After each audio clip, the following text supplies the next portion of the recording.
मित्रों, जल तत्व के लोग आनंद हो प्राण साधना में हम तत्वों की यात्रा पे हैं। हम बात कर रहे हैं तत्वों के बारे में।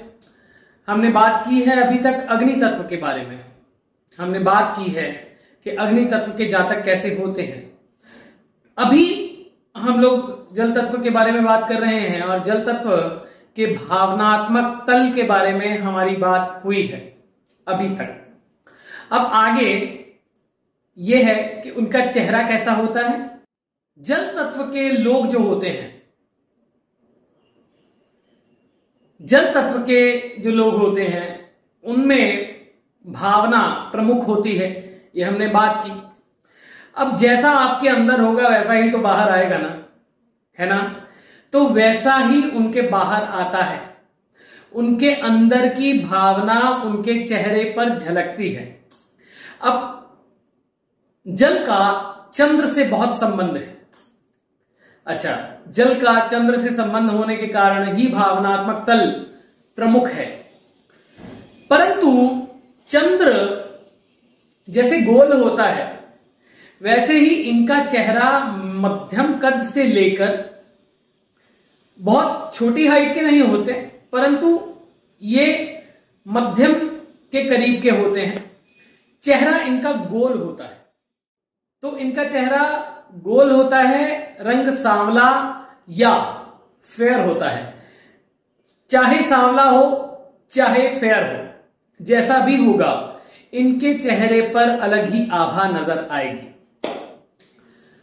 अब भावना इनकी आंखों से झलकती है, इनकी वाणी से झलकती है। ये अपने इमोशंस को बहुत जल्दी बखान नहीं कर पाते, परंतु ये जिसके सामने खुलते हैं अपना सब बोल देते हैं।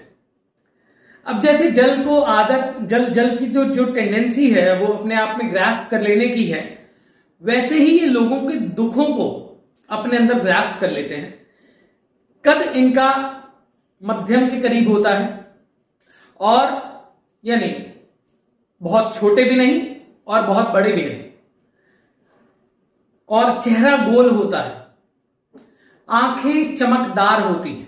जैसे चंद्र चमकता है, शीतलता प्रदान करता है, वैसे ही इनकी आंखें जो होती हैं वो एक्सप्रेसिव होती है।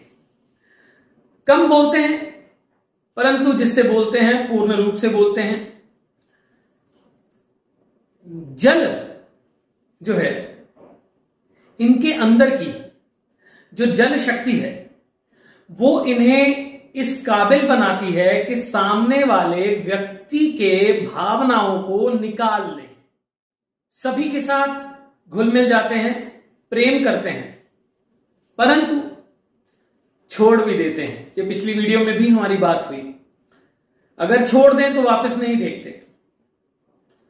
रात की नींद इनकी, यदि इनका जल तत्व डिस्टर्ब हो तो रात की नींद इनकी डिस्टर्ब हो जाती है। प्रेम में ये बहुत नेगेटिव भी हो जाते हैं कभी कभी, और जब नेगेटिव हो जाते हैं तब ये डिप्रेशन में चले जाते हैं। और यदि ये प्रोत्साहित रहेंगे, प्रेम इनको प्रोत्साहित करता है। यानी आप अगर सपोज इट आप कोई जल तत्व का व्यक्ति है ना, आप प्रेम से उससे जो मर्जी करवा लीजिए। भोले होते हैं, बहुत भोले होते हैं, क्रिएटिव होते हैं, और उसी कारण ऐसी इमेजिनेशंस दिमाग में बिल्डअप कर लेते हैं जिसके कारण इनकी सबकॉन्शियस की ऊर्जा जो है वो बहुत ही खुल के आती है। लेखन में, संपादन में, अलग अलग तरह की जो क्रिएटिव फील्ड्स हैं उसमें इनका वर्चस्व कायम होता है।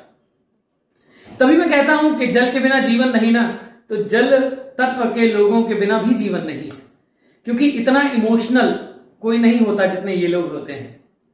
तो इनका चेहरा गोल होता है, आंखें चमकदार होती हैं, एक्सप्रेसिव होती हैं, जॉ लाइन मिडल होती है, मस्तक गोल होता है और मस्तक प्रभावी होता है। इनका मस्तक प्रभावी होता है, यानी उन्नत ललाट के होते हैं। चेहरे पर शीतलता झलकती है। आप इनकी तरफ देखेंगे तो आपका मन शांत होगा। इस तरह के होते हैं जल तत्व के लोग, ये लुक है उनकी। बाकी अभी जल तत्व के बारे में और बहुत सारी बात करेंगे, जुड़े रहिए।